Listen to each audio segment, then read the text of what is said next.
Salom do'stlar, yana men sizlar bilan Buxoro tabiiy giyoh kolxoz bozoridan albatta kelaverishinglar mumkin.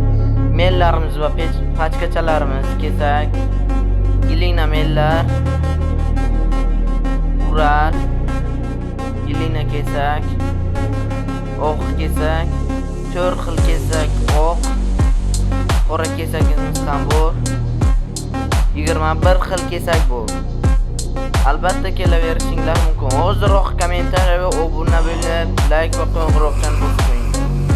Bizning Buxoro yangi filialimiz ochildi. Albatta tashrif buyurib kelaverishlaringiz mumkin. Ana shu rassa ko'rishingiz mumkin. 190 rassa. Choy berilgan. Ana bu tarafda, o'ng tarafda gilina mellarimiz va tabiiy giyohlarimiz